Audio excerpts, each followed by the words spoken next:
I'm Luna Wexler, 27, and 3 months ago my parents demanded I surrender everything that was legally mine, or lose them forever.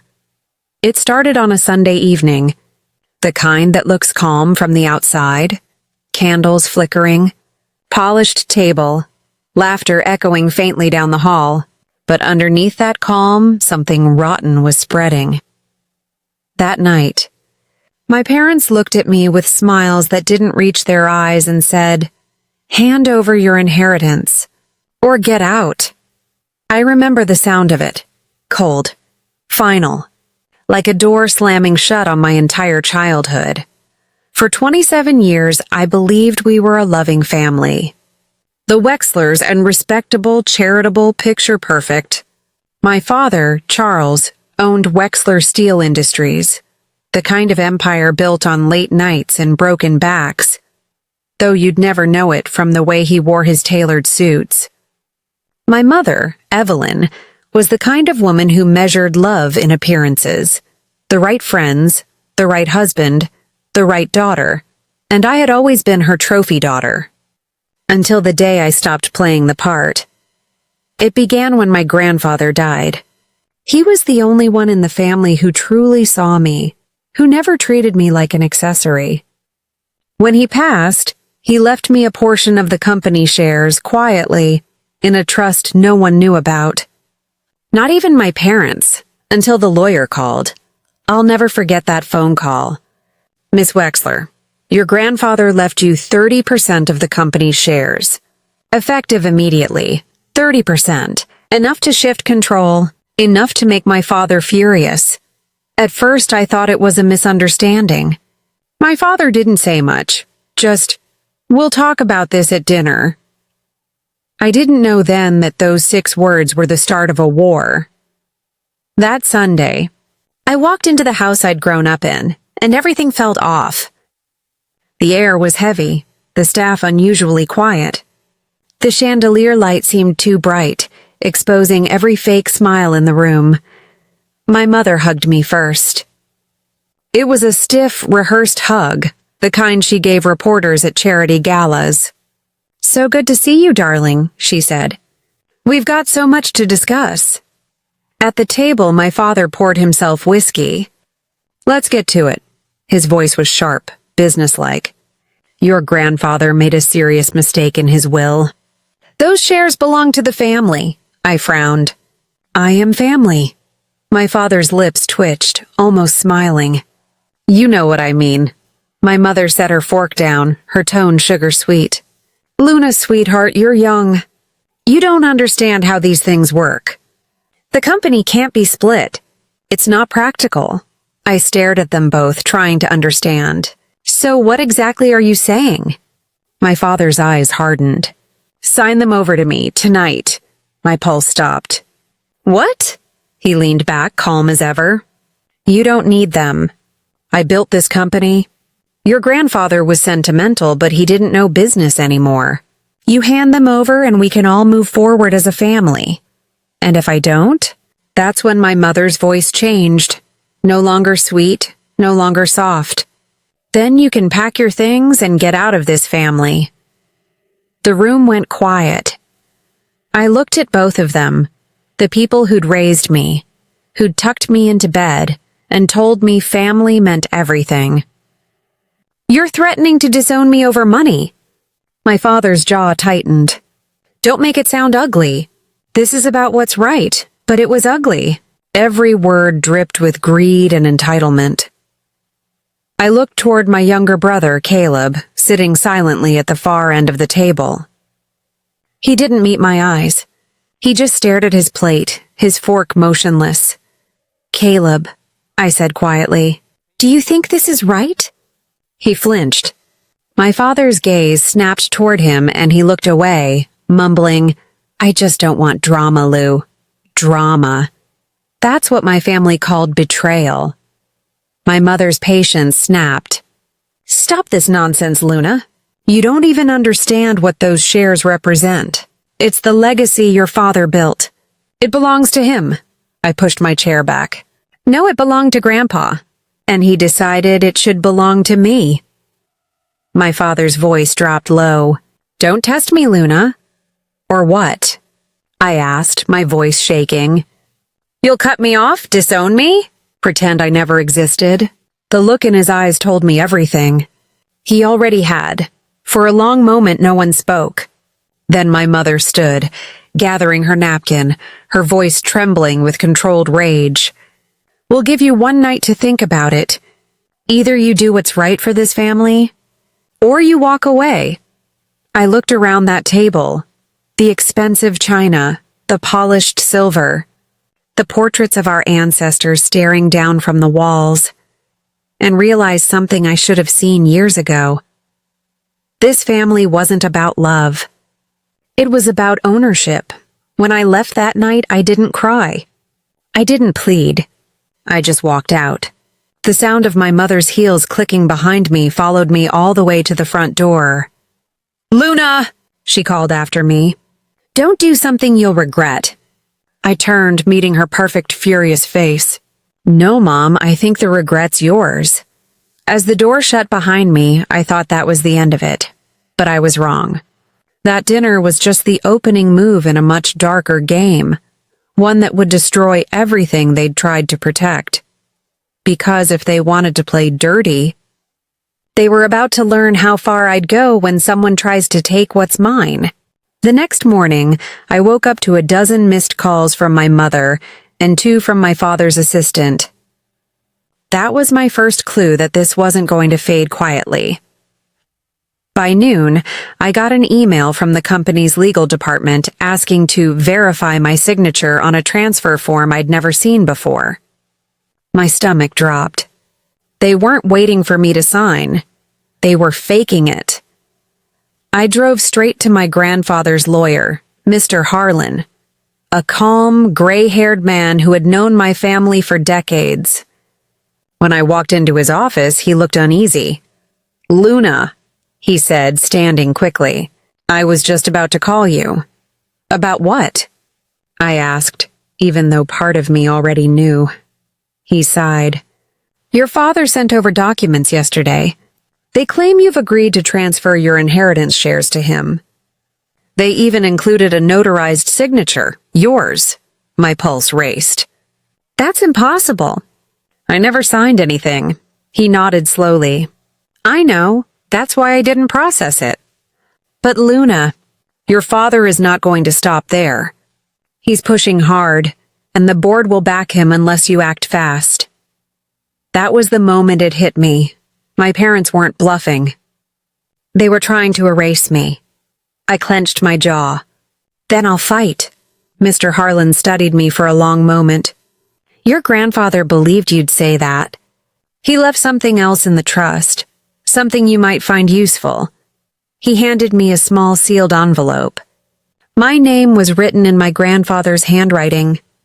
I hadn't seen it since his funeral. My hands trembled as I opened it. Inside was a flash drive and a note. "Luna, if they ever try to take what's yours, remember this. Truth is the one thing Charles can't buy." I looked up at Harlan. "What's on it?" He smiled faintly.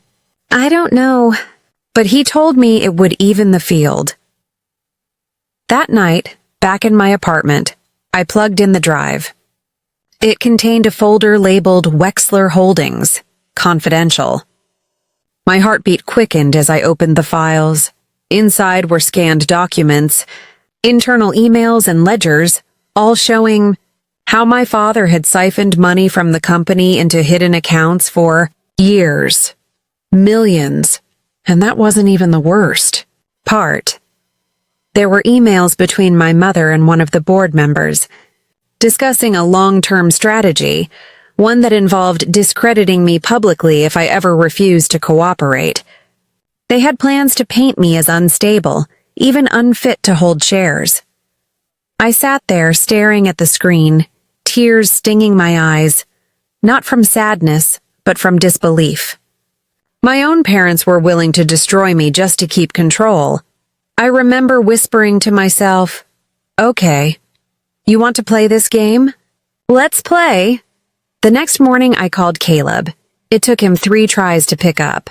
Luna, I can't talk right now, he said, his voice low. You knew, didn't you? I said, about the forgery, silence. Then a sigh. Dad said it was just paperwork. I didn't think, don't lie to me, Caleb. You knew exactly what they were doing. He hesitated, then whispered, They said if I stayed quiet, I'd get my own shares early. I'm sorry, Lou. I hung up before he could finish. My own brother had sold me out. That was the moment something inside me hardened completely. I wasn't the naive daughter anymore. I wasn't going to beg or reason.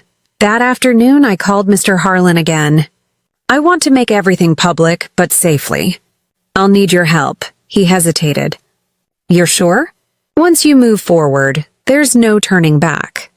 I'm sure, I said. If they wanted a war, they're going to get one. The next few weeks were a blur of quiet strategy.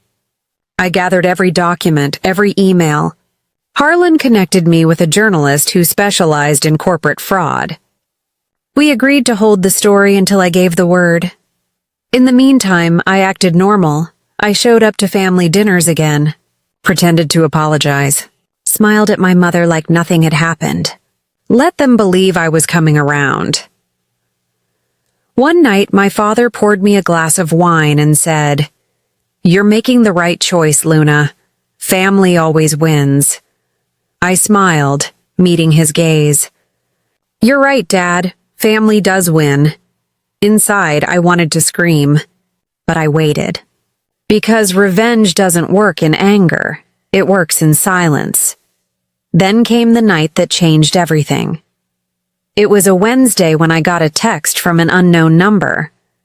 Meet me at the old warehouse behind the plant. Midnight. It's about your shares. I almost ignored it. But something told me to go.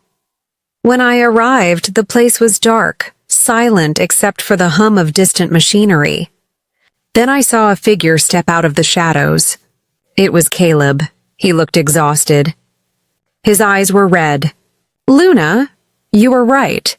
Dad forged everything. But it's worse than you think. My chest tightened. What do you mean?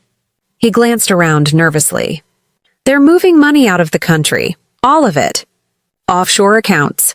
If they pull it off, the company will collapse and they'll blame you. You have to stop them, I stared at him.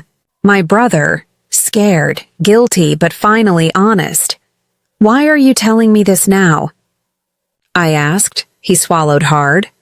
Because Mom told Dad to cut me out next. I thought I could play along, but they don't care about anyone but themselves. For a long moment, I said nothing.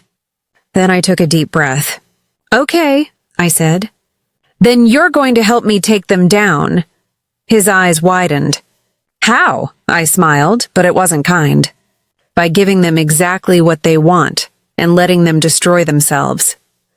Caleb didn't sleep that night, and neither did I. We sat in his car behind the empty warehouse until the sun started bleeding across the sky. The city felt quiet, almost too still. The kind of silence that comes before something breaks. When he finally spoke, his voice cracked. Dad's meeting with the board next week. He's planning to announce that you've stepped down from the company voluntarily. He's already sent fake resignation letters to the bank. I clenched my fists. He really thinks I'll just vanish quietly. Caleb stared at the dashboard, guilt etched across his face. Luna, you don't know how far they'll go. Mom's been talking to reporters, telling them you've been acting erratic, that you're having some kind of breakdown. She said you're not mentally fit to manage anything. For a second, I couldn't breathe. My own mother was setting me up as unstable. All because I refused to give them what they wanted. I looked at my brother. Do you still have access to Dad's internal company emails? He nodded. Yeah, he never changed my admin password. Good, I said, gripping his arm. Because we're going to use his own words to destroy him. Over the next few days, I built my plan piece by piece. I called Mr. Harlan, the lawyer, and told him to prepare everything we'd need to legally freeze the company's accounts, Then I reached out to the journalist, Maya Trent, a woman whose articles had already taken down 2 major CEOs. When I met her at a quiet cafe downtown, she didn't waste time with small talk. "You're Charles Wexler's daughter," she said, sliding her recorder across the table. "Yes. And you have evidence of financial fraud?" I smiled. "Oh, I have much more than that." She leaned forward. "Then you need to decide. Do you want exposure or do you want justice?" "Both," I said without hesitation. The week that followed was like walking through fire. Every text from my parents felt like poison wrapped in politeness. "Dinner tonight? Let's talk calmly, sweetheart." They had no idea what was coming. Meanwhile, Caleb and I gathered everything. Forged letters, secret accounts, board emails, my father's offshore wire transfers. Maya helped me package it into one explosive story. The headline was simple but devastating. Wexler Empire built on fraud, control, and family betrayal. But I didn't send it yet, because I had one more move to make. That Friday, my father called. "Luna," he said, his voice perfectly composed. "We need to settle this once and for all. Come to the house tonight. No lawyers, no drama, just family." I almost laughed. Just family. But I said yes, because that was the moment I'd been waiting for. When I walked into the house that evening, everything looked the same as the night of that first ultimatum. The polished floors, the same expensive scent of white lilies, the same fake warmth. My mother greeted me at the door. "Darling," she said, voice dripping with sugar. "I knew you'd come to your senses." I didn't reply. I just walked past her into the dining room. My father was already seated, a folder open in front of him. "Sit," he said. "Let's make this easy." I sat across from him, calm, collected. He slid a stack of papers toward me. "This is a transfer agreement. Sign it, and we'll restore your trust fund. You'll have your apartment, your allowance, everything you need." I tilted my head. "Allowance? You make it sound like I'm 12. He smiled faintly. "Let's not pretend you built any of this, Luna. You've lived comfortably because of me." For a second, I almost pitied him. How blind he was to his own arrogance. Then I opened my purse, pulled out a small voice recorder, and placed it on the table. His smile froze. "What's that?" "Insurance," I said softly. "Say what you just said again, Dad. The part about how I've lived comfortably because of you. Or maybe the part where you forged my signature to steal my shares." My mother's face went pale. "Luna, what are you doing?" I looked her dead in the eye. "Telling the truth. Something you both forgot how to do." My father stood abruptly, anger flashing in his eyes. "You don't know what you're doing." "Oh, I do," I said, standing too. "You've spent years hiding behind your money, pretending you're untouchable. But tomorrow morning, every investor, every partner, and every reporter in the city will know exactly what you are." My mother gasped. "You wouldn't?" I smiled. "I already did." I pressed play on my phone. The sound of her voice filled the room. The recording from a week earlier when she told the board member she planned to declare me mentally unstable. Her words echoed through the air, calm and venomous. Evelyn's hand flew to her mouth. My father's face turned red with fury. "You recorded us?" "You left me no choice." He slammed his hand on the table. "You'll regret this."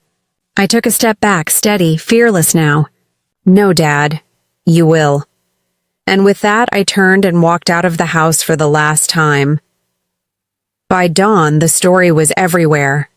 Maya had published it. Every forged document, every secret account, every lie. The media exploded. Reporters camped outside the Wexler mansion. Stockholders demanded answers. The company's board froze Charles's assets pending investigation. And me? I didn't feel triumph. Not at first. Just silence. The kind that comes after years of noise. Then, around noon, my phone buzzed. It was Caleb. "Are you okay?" he asked quietly. "Better than I expected," I said. "How's Mom?" he sighed. "She's pretending it's all lies. Dad's furious. They're blaming each other now." A small, sad smile tugged at my lips. "I figured they would." "Luna," he said after a pause. "What happens now?" I looked out the window at the morning sun rising over the city, bright, clean, new. "Now?" I said softly. "Now I rebuild. Without them." But what I didn't know then was that my parents weren't finished. They had one more move left, a desperate, dangerous one, and that's when things turned from betrayal to revenge. The fallout hit faster than anyone expected. By Monday morning, Wexler Industries was all over the news. Board members resigning, investors panicking, lawyers circling like vultures. My father's empire was crumbling, one headline at a time. I watched it unfold from my small apartment, sipping coffee I could finally afford with my own money. No guilt, no begging texts, no manipulation, just silence and freedom, or at least that's what I thought. It was Tuesday night when the knock came. 3 sharp raps against the door, not frantic, not friendly, calculated. When I opened it, my mother stood there, sunglasses hiding her eyes despite the darkness. Behind her, my father lingered in the hallway, jaw tight, a shadow of the man who once commanded boardrooms with a single word. "May we come in?" she asked softly. Every instinct screamed no. But something in me wanted to face them, to end this my way. I stepped aside. 5 minutes. They entered like ghosts. My mother's perfume filled the small living room. Expensive, cloying, familiar. My father didn't sit. He just stared at me, hands clasped behind his back. "You've made your point," he said finally, his tone controlled, but venom laced beneath it. "You've ruined us." I crossed my arms. "No, Dad, you ruined yourself. I just showed the world the truth," he scoffed. "You think they care about your truth?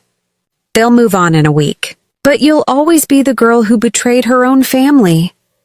My mother's voice cracked as she tried to play peacemaker. "Luna, please. This doesn't have to end like this. We can fix it, together. We can tell the media you were manipulated." I stared at her, stunned. "Manipulated? You forged my signature, drained my account, and tried to declare me unstable." Her composure broke for the first time. "I did it for your future," she cried. "To protect what's ours." "Ours?" I laughed bitterly. "You mean yours?" My father's eyes hardened. "You've always been ungrateful. You wouldn't have anything without me." Something inside me snapped. "Without you?" I said, voice trembling with fury.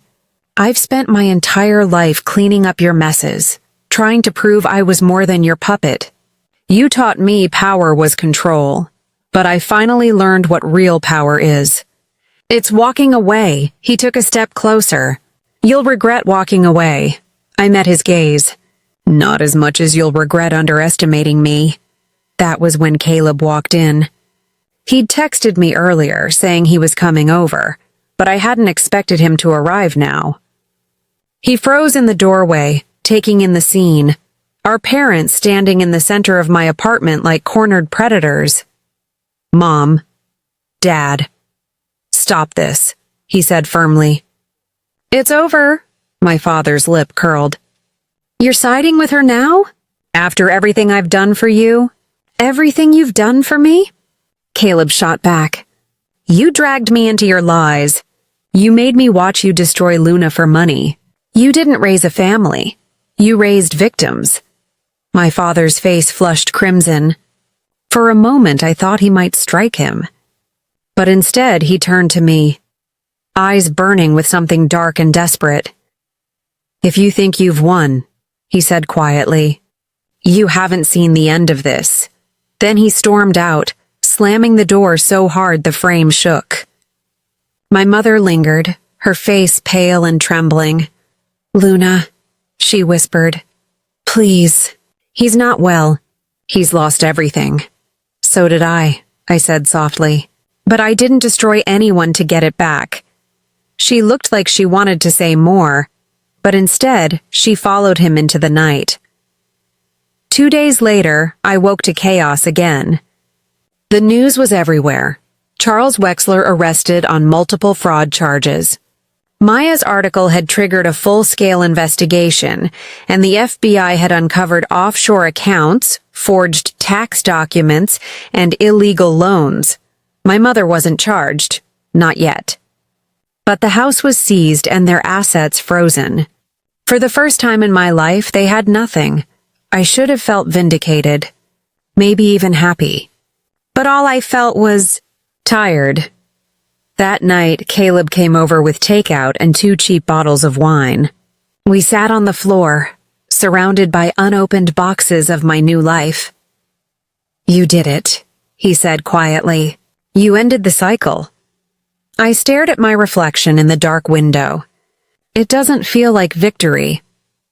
"Maybe it's not supposed to," he said. "Maybe it's just peace," I smiled faintly. "Peace feels strange," he laughed softly. "You'll get used to it." We sat there in silence for a while, the city humming outside. For once, no lies, no guilt, no control. Just 2 siblings finally free from the people who tried to own them. A month later, I visited the old Wexler mansion. It was empty now. Windows boarded, the lawn overgrown. The "for sale" sign leaned crookedly near the gate. I walked through the cracked doorway, the echo of my footsteps filling the cold, dusty air. Every corner held a memory. Dinners filled with tension, arguments over money, the echo of demands disguised as love. I stopped in the dining room, the place it all began, the night they'd demanded my inheritance. The same chandelier hung above, dusty now, dim. For a moment, I almost heard my father's voice again.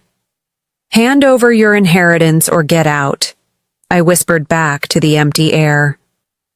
I got out. And I never looked back. Then I turned and walked out the door, the sunlight warm on my face.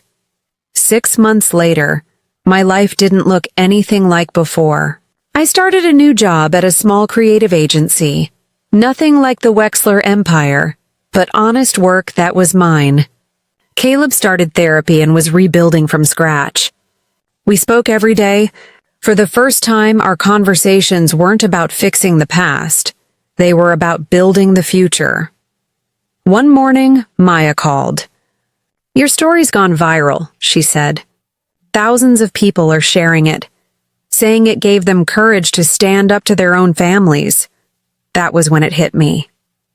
This wasn't just revenge. It was freedom, not just for me, but for anyone who'd ever been told they weren't enough without their family's control. I still dream about them sometimes. My parents, the house, the dinner table. But the dreams don't hurt anymore. They remind me of how far I've come, because in the end, walking away wasn't the punishment. It was the power. They demanded I hand over my inheritance. But in the end, I kept something far more valuable. My peace, my freedom, and myself.